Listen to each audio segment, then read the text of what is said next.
I praise God. I'm given this opportunity I can to share the word of God. Again, let's be reminded that when we hear the words of God, I'm just a instrument, a mouthpiece, and right now, who is speaking to us is the Lord Himself through the Holy Spirit. So, let's bow down and pray. Lord, thank you so much for this time as we listen to your word. Lord, I'm just a mouthpiece, Lord, an instrument of you. And right now, we recognize you as the presider here. Every word that will come out from my mouth is not mine, Lord, but it's a way we could understand you, Lord God, through the preaching. Lord, take control, Lord God, as I speak your words. I am a sinful man, Lord God, and I pray that you will hide me behind your cross once more. I pray for my brethren as they listen, and may they have a deeper understanding of what will be preached today, Lord, regarding the mark of the beast. And this is a fully loaded topic, Lord. And we need to understand this because we are at the middle of everything, Lord God. And things will be happening in the future. And right now, we don't know, Lord God. You are still sovereign in our life. Lord, thank you so much. We lift up to you every moment as we study your word. This I pray in Jesus' name. Amen. So today we'll be studying something regarding end times, and a good topic that I have prepared for today is regarding the mark of the beast, marka. And this is familiar to you, I think, because in Genesis, there was a mark given to Cain. A while ago, we were discussing something about what Jennifer did, a movie, and it is like the same story with Cain and Abel. Cain, with his rage, killed his brother Abel, and this is the first crime, first murder. And what made this Cain kill his brother? Because of jealousy and rage. But there, you can see na in-advisean siya ng Panginoon na take control of that rage or otherwise that sin will have control in you. So the story goes and he killed his brother. Tapos tinanong ng Panginoon, where is your brother? And sabi ni Cain, am I my brother's keeper? Tapos, tapos doon alam ng Panginoon, the blood of your brother is shouting from the earth. And sabi niya, then he put a mark sa kay Cain that anybody who kills Cain will suffer more. And here, dito naman sa situation natin ngayon, we can see right now what is happening. Inatake na po ng Iran ang Israel. Pero they were in defense. 99.9 po nasira lahat po nung sinen na mga armas ng Iran sa Israel. And this is happening, and anong nangyari doon? Ngayon may retaliation na ang Israel, bumelta din po sila. And the governments are against defensive mode ng Israel. Sabi niya, restrain. Otherwise, magkaka-escalate. Inaatake po, gusto pong iburahin ang Israel sa mundo. And if this falls, tuloy-tuloy na po yung paghahari ng kasamaan dito sa mundo. Alam niyo po kung nagbabasa ko ng nobela, mga istorya, nandun po tayo sa gitna ng kwento. And let's be thankful that despite all of this, the Lord is still in control. So yung text po natin ngayon is taken from Revelation 13, the mark of the beast. So napaka intriguing po na topic, mamarka ng halimaw. So this is taken from the teaching of Dr. David Jeremiah, Yates and Yates Publisher, 2010, pages 131 to 154. The Coming Economic Armageddon, New York Times bestseller na libro. Dr.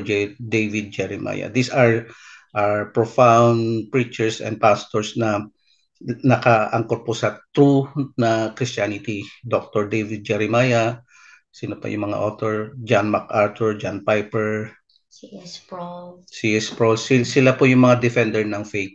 So we know that whatever we study, nakaangkor po sa katotohanan.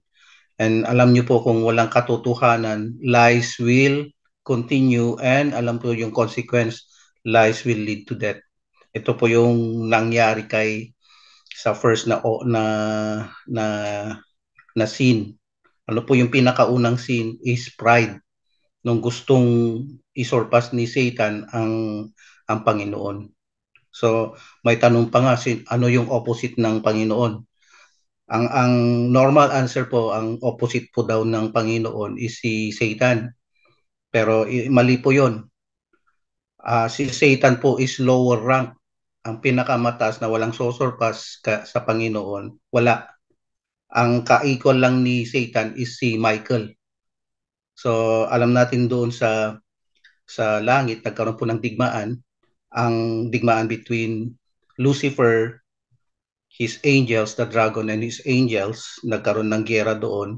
Ang nanaig po si Archangel Michael.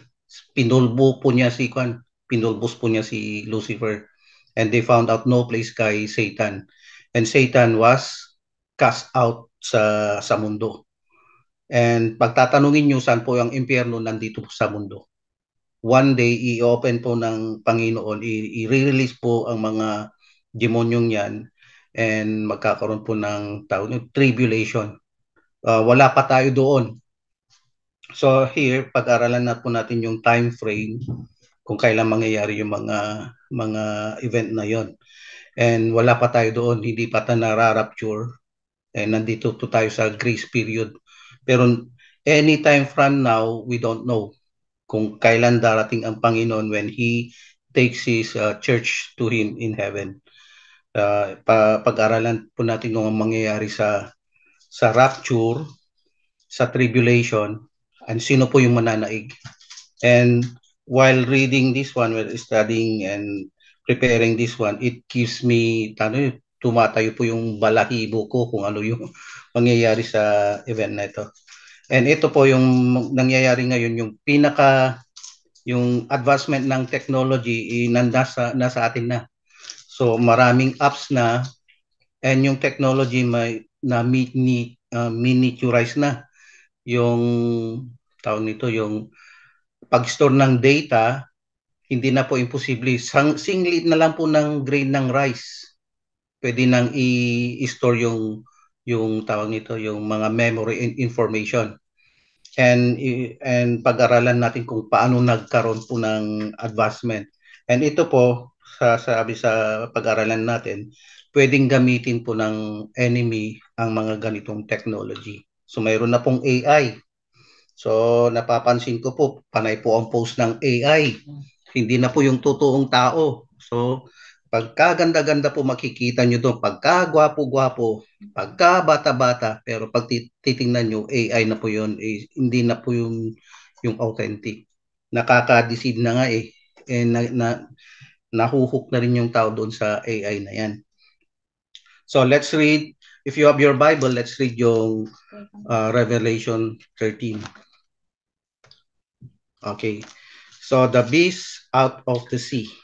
Sabi dito, the dragon stood on the shore of the sea, and I saw a beast coming out of the sea. It had 10 horns and 7 heads, with 10 crowns on its horn, and on each head a blasphemous name.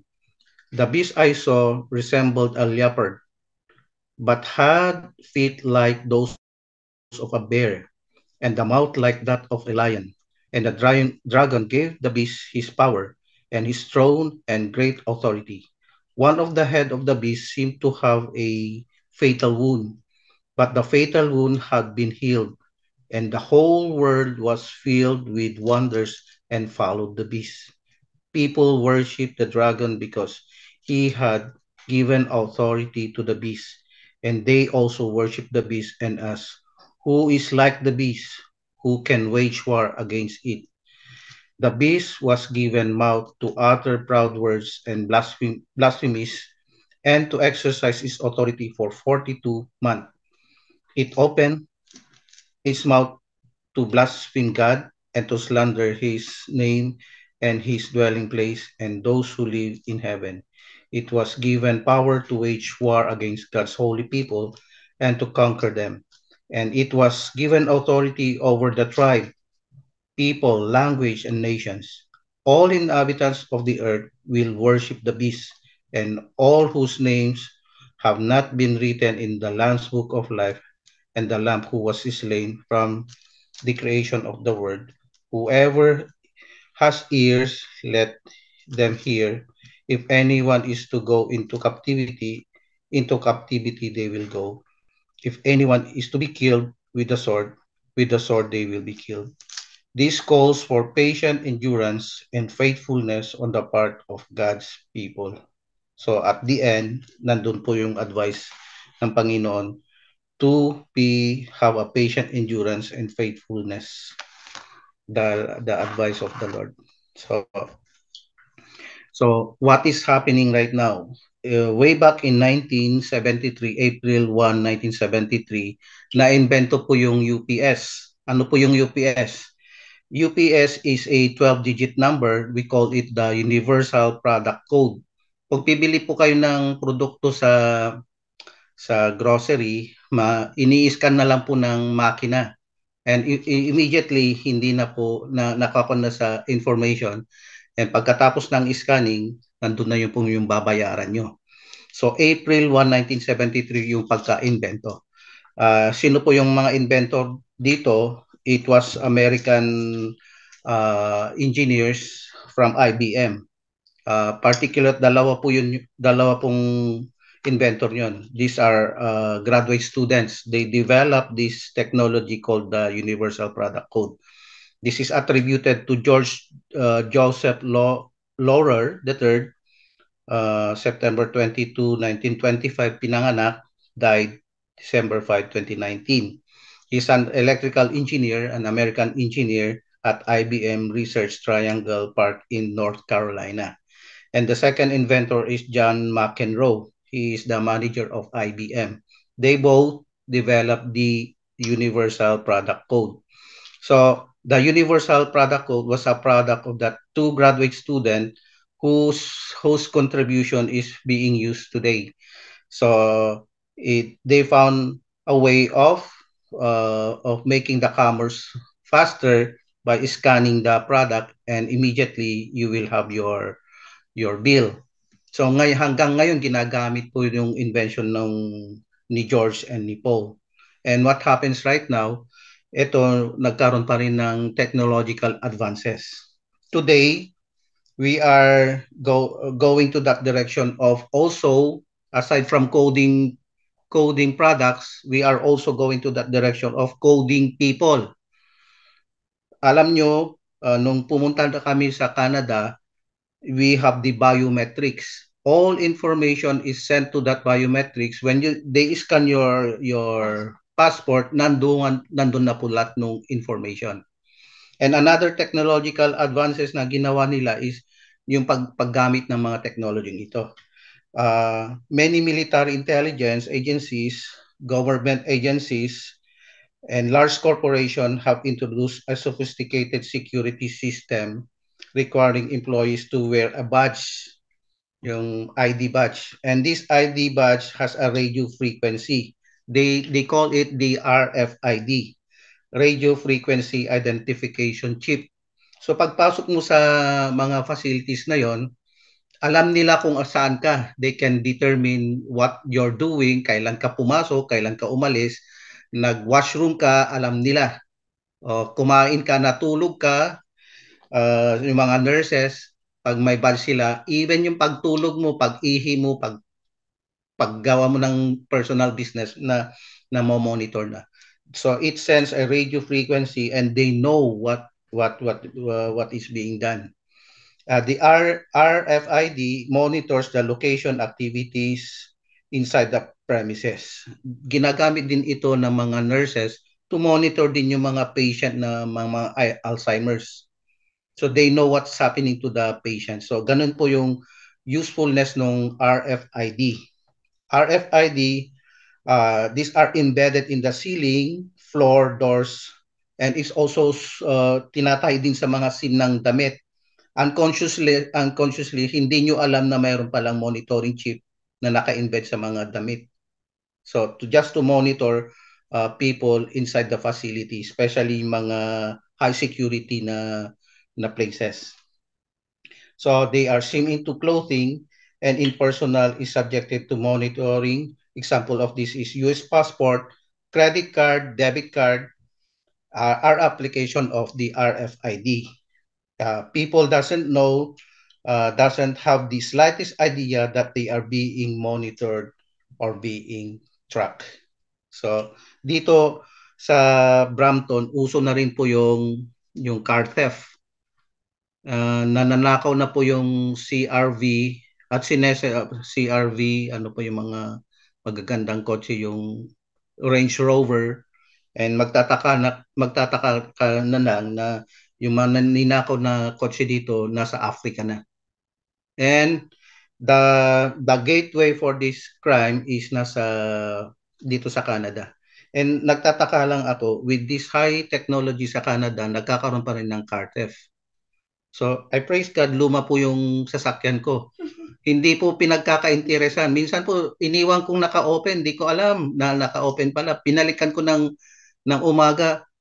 Ni isang, no, ni dumi ko, hindi po man lang nagalaw. So, pag nakita mo kasi yung kotse ko, kinakalawang. Tapos, Civic Honda pa naman. Civic Honda. Napaka-love ko po yung kotse ko yun. Kahit naiwanan po, hindi po pag-iinteresan. So, I praise God, binigyan ko ng lumang Civic Honda. But alam nyo, no, nangyayari na po sa Canada, ang car theft na po, grabe na po yung theft dito. Ang pinagtataka ko, sa surveillance and technology sa Canada, bakit nangyayari ito? So alam ko that the syndicate also have a connection to officials here kasi hindi po pwedeng lumabas yan dahil tight po yung security. So alam ko po behind all of this somebody is a syndicate, and the government knows about this. And hindi na tayo magtataka dahil the times are getting evil. And here you cannot use any spare part na ilalagay mo sa isang kotse dahil nakarehistro po yan. Hindi mo pwedeng gawin. In our country, in the Philippines, pwede mong gawin, but in Canada, in the US, you cannot get a part tapos ilalagay mo sa isang part. Bawal po yun. Naka-count po yun. Meron tayong tawag nito, yung insurance. You can't do that. So as of today, the RFID chip is now making to be a painless implantment under the skin. So na-develop na po yung alam niyo microchip, ilalagay na lang po sa under ng skin. Hindi na po kailangan ng tawag nito nung ID para magbumili ka ng tawag nito, bumili ka ng product. Igaganon mo na lang, i-scan mo na lang, nandun na yung pambayad mo and nandun na rin yung power ng exchange. So nangyari na po 'yon. So the chip consists of a miniature integrated circuit that holds and processes information, and it has an antenna and receiver that transmit the signal. I'll give you an idea kung gaano kaliit po yung microchip na yan. If you have your ruler, ang dimension po niyan is 3 mm by 3 mm. So, gaano kaliit yan? Square po yun, 3 mm by 3 mm. Ini-embed po yun sa skin. So, meron na po yung first person with embedded microchip. He is Kevin Warwick, a professor of cybernetics at England University. He is the first person to have that embedded microchip from England University. He claims to be the first person to be implanted with that sophisticated microchip with a device of a measurement of 3 mm by 3 mm. And the RFID and very cheap was also developed in 2004. So yung Food and Drug Administration approved that grain size microchip for implantation. So gaano po kalit na po yung microchip na yon? Kumuha kayo po ng tawag nito, ng butil ng bigas. Ganun po yung kaliit na yung microchip na i-embed sa skin. So, iyan po yung gagamitin na magiging marka. And without that microchip, you cannot buy or sell any product. So, hindi na malapit na po tayo doon sa time na iko-control na ng gobyerno lahat ng bagay. We're going to that direction ng one world government. So, in 2004, the FDA approved a grain size microchip for implantation under the human skin to provide personal information for the purpose of emergency. So napakaganda po ng purpose for emergency and tracking of yung mga officers or police. Naalala niyo po yung 911 yung Twin Tower, para ma-identify po yung mga pulis, ang ginawa po nila, may badge sila, sinulat po sa mga uniform nila just in case na may mangyari sa kanila sa rescue, alam nila kung sino yung tao na tabunan. So they did this and sa 9/11 and unfortunately marami pong namatay doon during the rescue. And they were able to identify kung sino po yung mga officers, mga firemen that rescued yung mga nabiktima doon. And they develop now this VerChip and RFID to verify kung sino yung mga officers na aksidente din. So that was the very purpose of this. It was for the good use of humanity. But again, there is an evil side ng ganitong technology. The enemy wants to use this technology for his purpose. Alam niyo po, lahat po ng invention pag titingnan niyo na geared sa kabutihan ng katauhan, pero mayroon din yung evil purpose ng mga ganitong mga na-invento. Example is yung weapons natin, mga baril. It was for hunting purpose, for the good. Pero ang ginawa, weaponize, naging masama na po yung purpose ng mga ganitong natuklasan and invention. And now, with this technology, ito po yung gagamitin ni Tanim, ni Satan para sa kanyang purpose. So, new technologies are neither good nor evil. Just as RFID and VeriChip are collections of silicon and data bits for the beneficial purpose of humanity. But it has a frightening implication if it were used for a bad intention or bad purpose. It will be a matter of time that the privacy of all people will be a memory of the good old days. Kasi may access na later on ang gobyerno, lahat po ng kanyo, anyong privacy right nyo, mawawala na po yan. And it is happening right now. Technologies are now available to fulfill this 1900 prophecy. And paliit po ng paliit na yung microchip. So, pati po yung sa medical field, meron na po yung mga micro something na nagre-repair na rin ng cell. And it's very ano ito, amazing na ganito nakatalino ang tao. So in Revelation 13:14, so why am I introducing this one? Because the enemy will use that technology for his marking, for his purpose. So he can now monitor everybody, and pag na-monitor niya ang lahat, papunta na tayo sa one government, one government.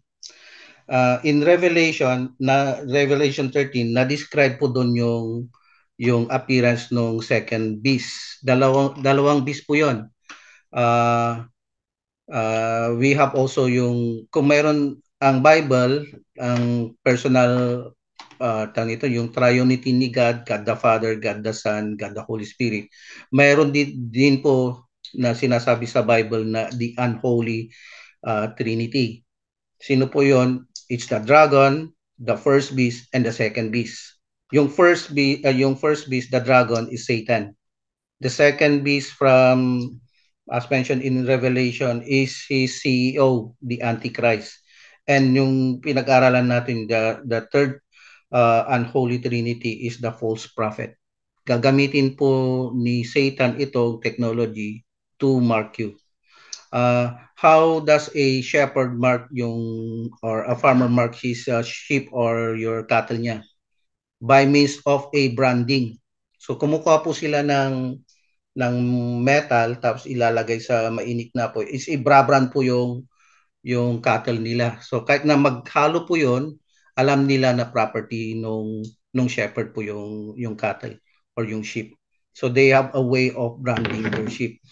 Sa a shepherd for a sheep, kakaiba din po yung shepherd. Alam po nung sheep yung tunog ng amo nila nung shepherd. Mayroon din silang horn. Pag blino po yung horn, kahit maghalo-halo po yung mga sheep ng mga shepherd, alam po nila kung sino yung amo nila. So amazing.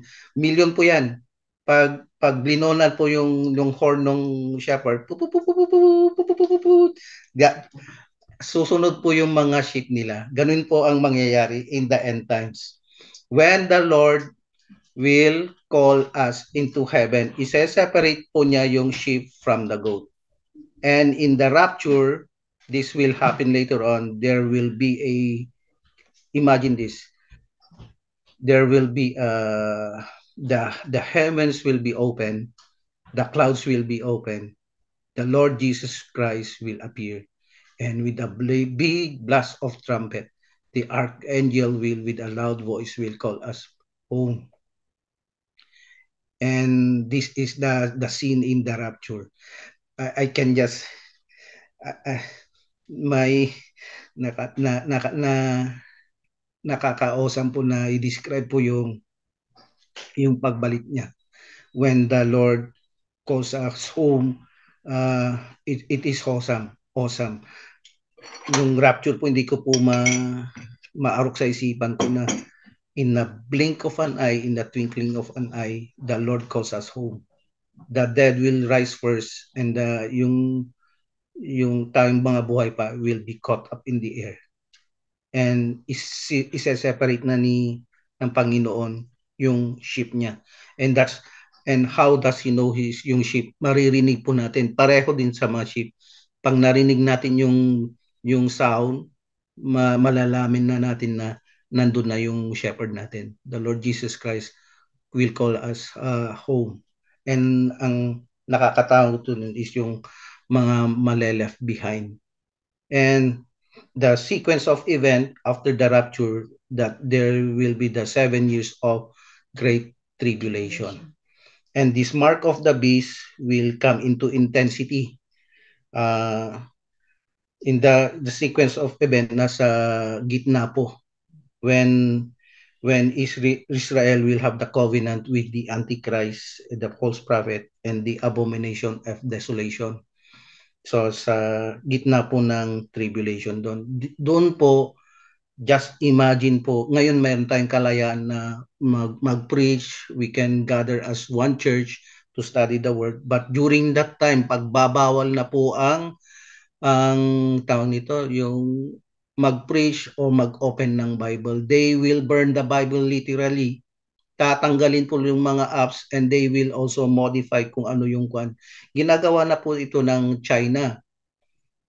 They have the Bible and they modify it for their benefit. So, ang sabi ng Panginoon, anybody who adds or lessen what's written in the word, the judgment will be double or triple. Mas worse yung judgment. And this is happening right now. So, here in Revelation, the enemy will be using this technology to have a claim and you will be marked. So sino mag-execute doon, dala po yung tawag nito galamay ni Satan. The dragon, the first beast, and the second beast. Yung first beast is the CEO, the Antichrist, and the third beast is the false prophet. In Revelation 13:16 to 7, it describes the Antichrist. The Antichrist could use this monitoring chip as a means of applying his mark and controlling the whole population. It says here, it it is also force all people, great or small, rich and poor, free and slave, to receive a mark on the right hand or on their forehead, so that they could not buy or sell unless they had the mark, uh, which is the name of the beast and the number of his name. Ano yung number of his name is 666, the number of a man. In Genesis, the creation of the man is on the sixth day. Number of the man. Kasi yung complete number ng Panginoon is 777. Last time pinag-aralan natin po yung kung saan yung location ng Mount Moriah, kung saan po yung offering ni Lord, yung crucifixion niya. That mountain is an elevation of 777, perfect number. Doon po na-offer ang Panginoon. The perfect elevation, perfect number 77. And we studied this last time. The false prophet will also cause all, both small, great, rich, and poor, free and slave, to receive that mark on the right hand and on their forehead. And no one can buy and sell except those who has this mark. And the name of the beast or the number of his name is 666. And all this will take place in the great tribulation period. Hindi na po tayo, tawag nito, we may not experience this because the Lord, with His great mercy, will rapture us. Kasi mas mahirap po yung time na yon. But during this tribulation period, nandun pa rin yung mga tribulation saint. But yung tawag nito, they will be killed because of their faith. And dito na po yung tinatawag na tawag dito, tribulation. Yung what is tribulation? Yung worst tawag nito, persecution. Tribulation is otherwise termed as persecution. Mas worse po doon. When you declare that you're a Christian, you will be beheaded. If you will recant your faith, you will also be killed. So dito po, pag dineclare mong Kristiyano ka, you will be put to death. And it's really scary. And let me give you some events that will soon happen. And for us Christians, may mad debate po doon kung pre-tribulation tayo or post-tribulation. But for me, mga kapatid, pre-tribulation po yung faith ko. I know the Lord will rapture His church before these things will happen. Let me give you some time event that will take place in the future. Nasa grace period pa rin tayo. There's a freedom to gather as one, as a congregation to worship the Lord. But that time will happen when the Lord comes. 1 Thessalonians 4, 13 to 16. This is the passage of the rapture. So let's read that one. 1 Thessalonians 4, verse 13 to 16. Let's read that one. The rapture as account by St. Paul. So, brothers and sisters, we do not want to be uninformed about those who sleep in death, so that you do not grieve like the rest of mankind who have no hope. For we believe that Jesus, those who have fallen asleep in him, according to the Lord's word, we tell you that we who are still alive, who are left until the coming of the Lord, will certainly not precede those who have fallen asleep.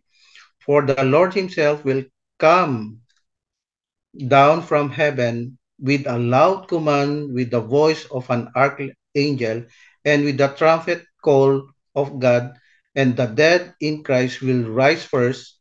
after that we are still alive, our left will be caught up together with them in the clouds to meet the Lord in the air. And so we will we will be with the Lord forever. Therefore, encourage one another with this word. Ito po yung rapture passage. Anong mangyayari sa future? Dinescribe ko na nga kanina. Ma-open yung clouds, we will see the Lord, and there's a big blast of trumpet. Uh, naalala ko yung, alam mo yung horn ng ramp, tas i-blow yon. Parang yung tunog niya, pu pu pu pu, big blast of can. Tayo lang po yung makakarinig. And after that, you will see the Lord, and with a loud voice, we will be immediately caught up in the air. And hindi po ma-explain to ng physics. Paano mawawala yung atoms? In a blink of an eye, physics, hindi po mag-govern ng physics yung body natin. Literally, mawawala yung atom. It goes to the presence of the Lord. And ito, hindi ma-explain ng science. How did that happen? And this is simultaneous. All throughout the world, those who believe in the Lord Jesus Christ will be caught up in the air. May kaibigan ako na sabi niya, yung sacrifice ng Panginoon is para sa lahat. Lahat daw ng criminal, lahat. Sabi niya, universal yung salvation. Pero pag titingnan mo sa account ni John, those who believe, yan lang po yung passage that separates us from the believer and unbeliever. Wala pong rason ang mundo na sabi niya, alam ko si Jesus, narinig ko na, bakit hindi ako nakasali doon? Yun yung passage na sinasabi na ang maliligtas lang ay naniwala sa kanya and sinabmit mo yung paniniwala mo sa Panginoon. Yun yung requirement niya. Ang requirement ng Panginoon is total submission, admitting you are a sinner, and there's no way that you can save yourself, only to the blood of Jesus Christ. That separates yung true believer from unbeliever. And right now, we can also see Antichrist, mga false prophet right now. Benny Hinn, to mention you a lot of false prophet, yung mga prosperity gospel, this is happening right now. And they are gathering lot of people being deceived by this false prophet. To name you some is Benny Hinn, sino pa yung malaking congregation doon sa Joel Austin. Be careful po kayo sa mga ganitong mga preacher. They are not grounded to the truth. They make their millions because they use the word of the Lord. Nakikita mo kung gaano nila kayayaman po itong mga taong ito, mga prosperity gospel. So, let me give those events that will happen in the future. First, the rapture. 1 Thessalonians 4:16, 4 verse 13 to 16. Then the second event that will happen is the beast out of the sea in Revelation 13, 1 to 3. Ito po yung beast na yung Antichrist. So the Antichrist will be revealed. The second event that will happen is in Revelation 13, 11 to 18. The beast out of the earth. Ito po yung false prophet. Then after that, na-rapture na tayo, the tribulation will follow. 7 years tribulation period. The Antichrist makes covenant with Israel in Daniel 9, verse 21. Then at the middle of the tribulation, the covenant is broken with Israel in Daniel 19 verse 27, 9 verse 27. So 7 years po 'yon sa gitna, yung tawag nun, yung covenant with Israel and yung abomination of desolation. I-offer po, i-desecrate po yung third temple. And anong nangyayari na ngayon? Nagkakaroon na po ng gulo sa Israel. And maybe in our time period, i-construct na po yung third temple. handa na po lahat po yung mga holy utensils, and they have already identified kung saan po yung third temple, and nakahanda na po yung mga Levites na train na po, and in just a matter of time i-construct na po. So what will happen there is really scary, is yung tawag nito, yung construction niya. It will take a lot of tawag nito, gulo. But definitely after tong gulong ito, baka i-construct na po yung third temple in our lifetime. So makikita niyo ang gulo po. Pag titingnan yung history, si Obama po, binigyan po ng milyon-milyon na dolyares po ang Iran. Ang deceitful tong presidenteng Obama ito. Inopen niya po yung flag na walang nation, yung flag ng LGBTQ, nasa tabi po ng American flag sa White House. Wala pong nation ang mga yon. Ngayon sila na po yung nag-rule dito sa Canada and America. And don't be surprised kasi sabi ng Panginoon that the time will get worse and worse and worse. You know, back in our time, mga generation X ba tayo? Why? Generation Y, tawag nito, grabe po yung censorship. Alam niyo po, mayroon pa tayong agency sa Philippines, and they really filter yung mga pinapanood na commercials. Ngayon wala na pong censorship, open na po. So what happened to humanity? We're getting worse and worse and worse. Ngayon, noon po, bawal po yung tattoo. Hindi ka ma-employ kung mayroon kang tattoo, kahit na tuldok lang yon. Pag nakita, oy, tattoo, disqualified ka. Hindi pala tattoo yun. Nunal pala. So, kahit na mayroon kang kunwaring tattoo na nunal, disqualified ka na. But ngayon, hindi na po. Palakihan na po ng tattoo. And kung mas malaki yung tattoo po, ay, mas in ka. So, anong sabi ng Bible? Bawal po yung tattoo. Consider your body as holy. And ito, after 7 years, ito na po yung mangyayari, the Battle of Armageddon. Revelation 16:14 to 16, and after the Revelation, the Antichrist and the false prophet will be cast out into the hell. And in Revelation 20, the new millennium wherein God will reign literally in 1,000 years. Then after that, yung i-release na naman si Satan, then we have the great white throne of judgment of the Lord. Mga kapatid, napaka-bless po natin that we have the Bible and we know the entire story. You know, the Bible is very comprehensive. From eternity past to eternity future na nasulat na po. And the Lord is the author, and tawag ito, mayroon siyang copyright. So what happens when you modify the book? Pagpapaalam ka sa author when you get something from his book. And when you alter yung libro na without the permission, plagiarism po yun, bawal po yun.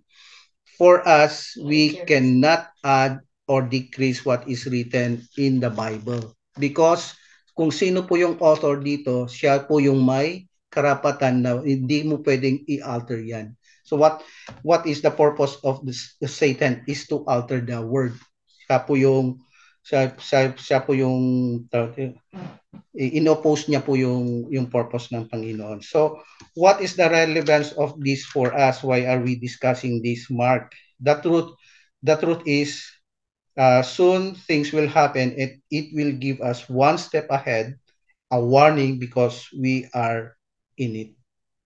So napakaganda po, alam na natin kung ano yung agenda ng kalaban.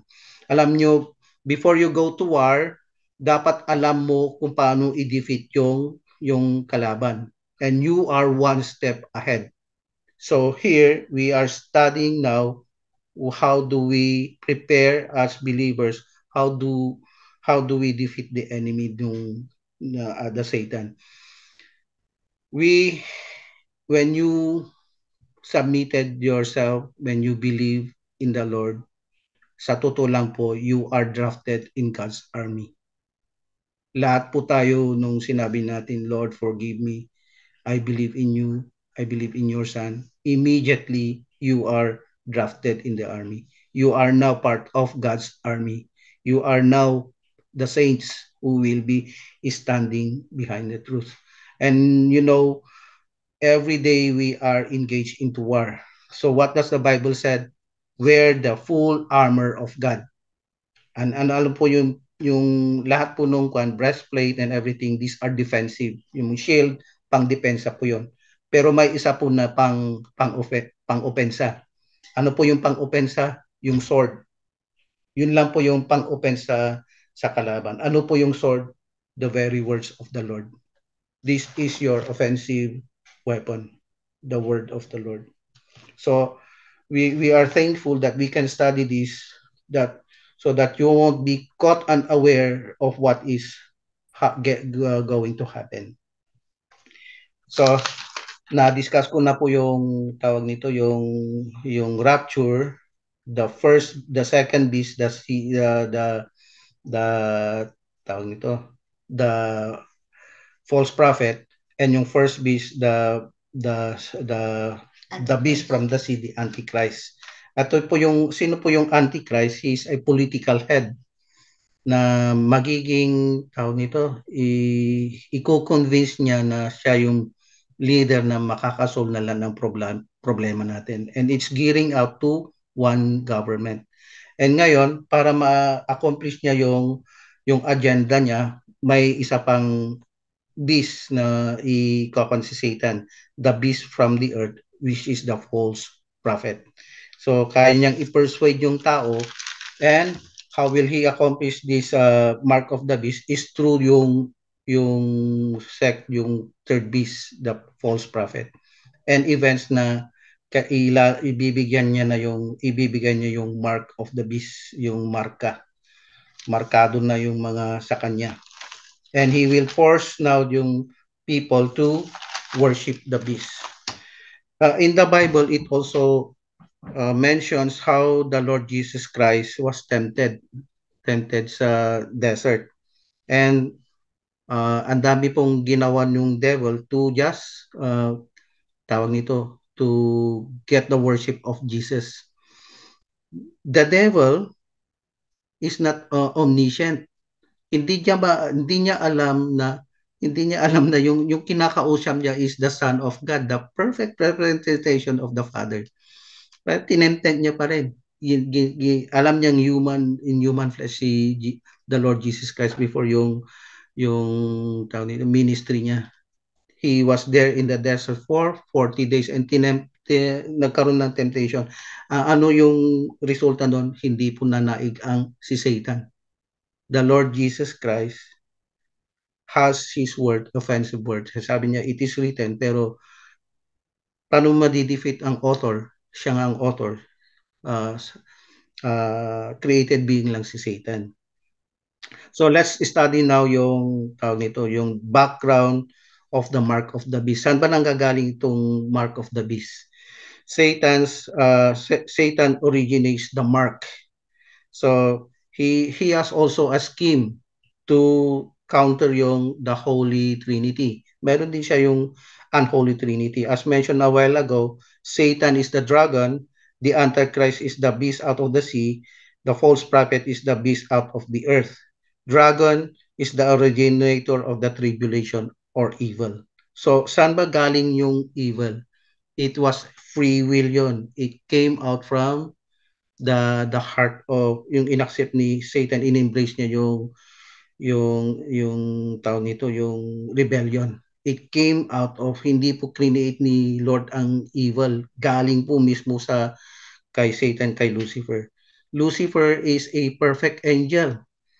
Pag ang dapat alam natin, hindi po siya katulad ng Panginoon, hindi po siya equal ni Lord. He is a created being. Ang katapat niya is si Michael. Nagkaroon ng gera doon sa heaven.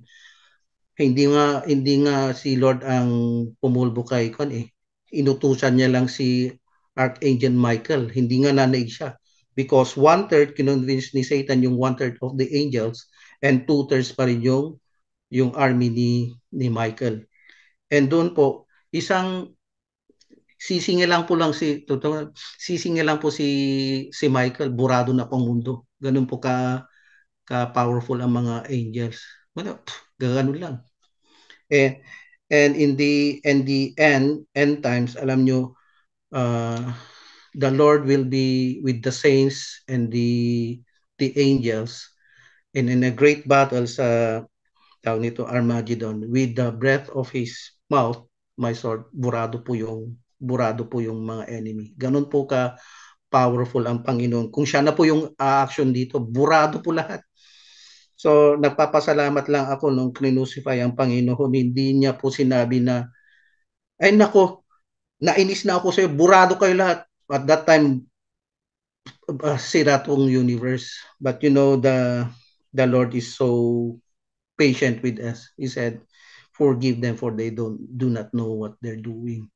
Kung hindi niya po sinabi yun, wala na tayo ngayon. Isang salita lang po ni Lord Jesus Christ, burado po ang universe. Ganun po yung power niya.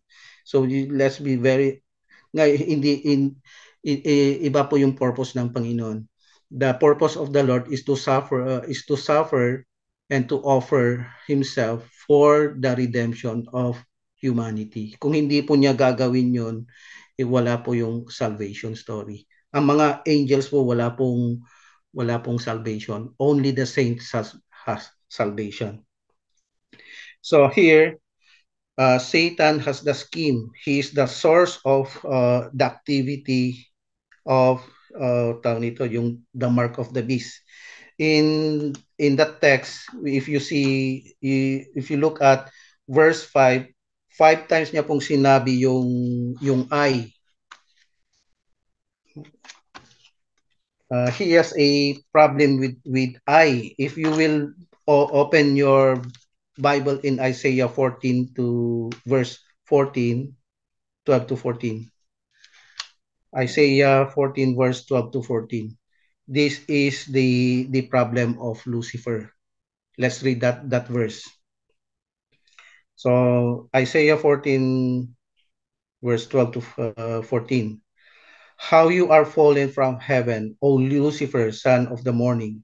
How you are cut down to the ground, you who weaken the nations. For you have said in your heart, I will ascend into heaven. I will exalt my throne above the stars of God. I will also sit on the mount of the congregation on the farthest side of the north. I will ascend above the heights of the clouds. I will be like the Most High. This is the problem of Lucifer, the five I, the first person. He has the audacity to be like God. Ano yung audacity? Is a rude and disrespectful behavior of Lucifer. Meron siyang problem ng I. Lagi siyang I will. But this is different with the Lord Jesus Christ.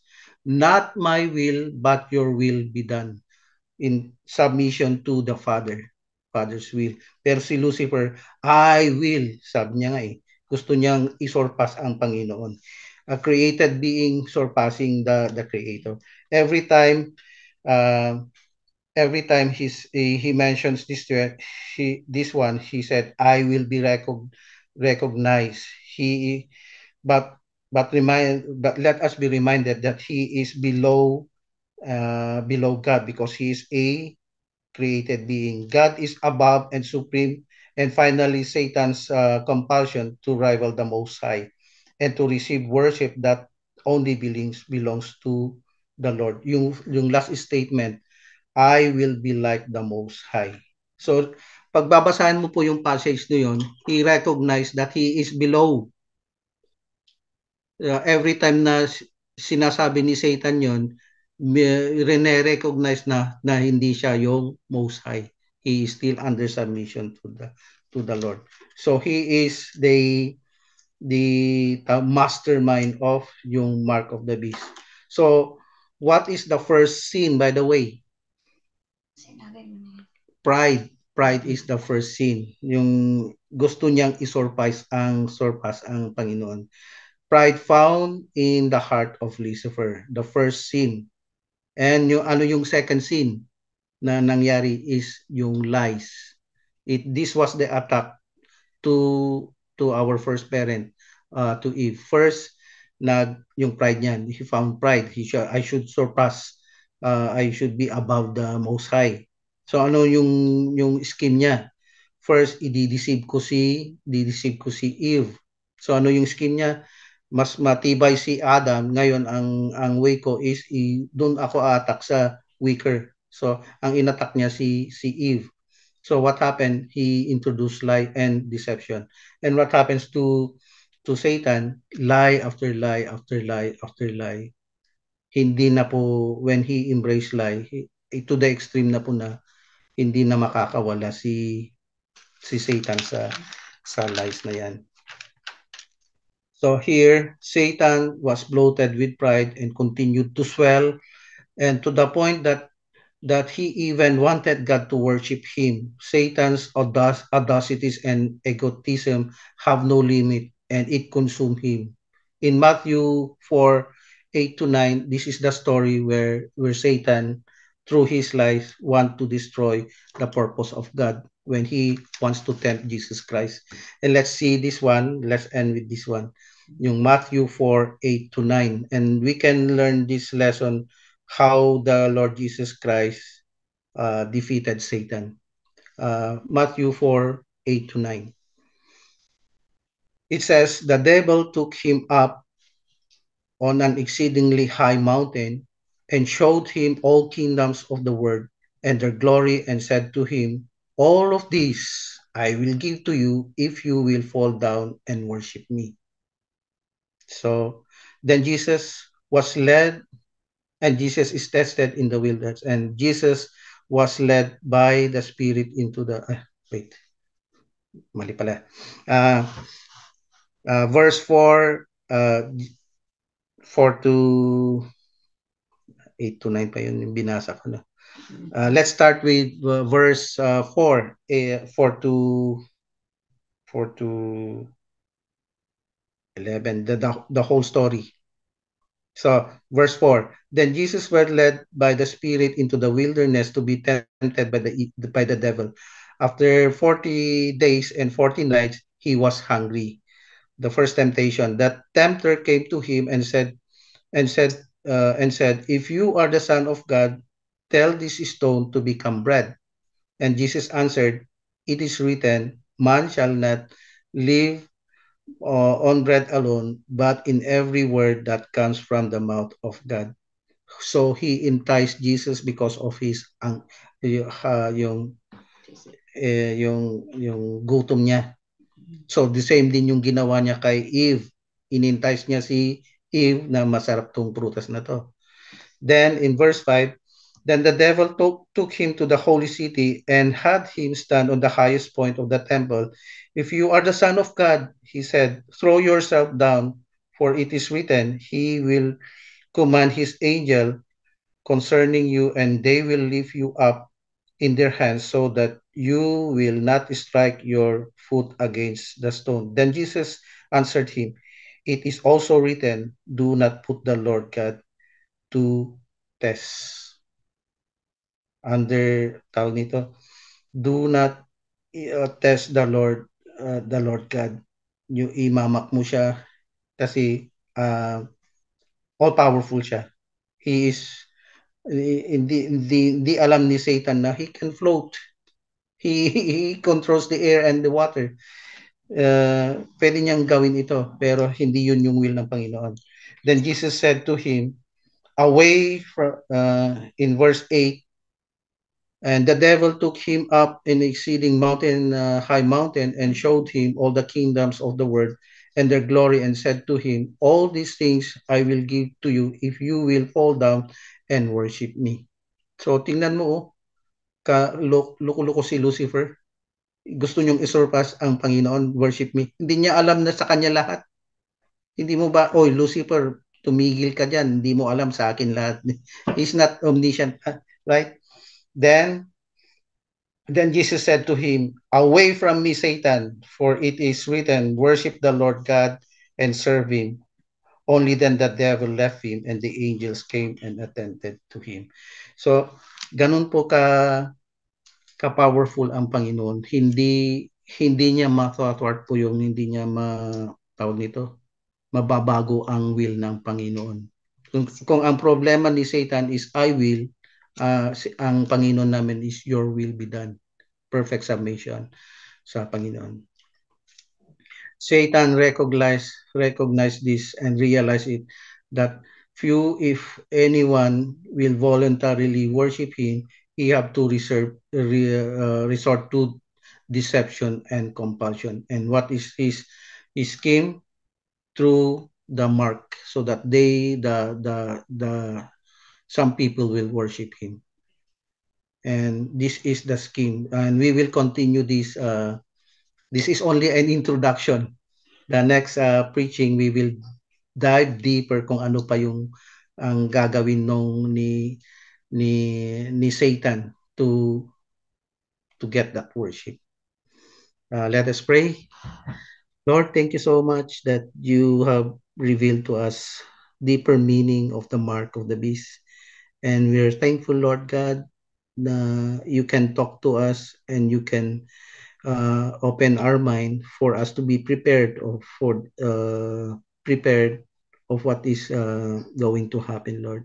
Thank you, Lord, that we have this foreknowledge how to defeat the enemy and be prepared.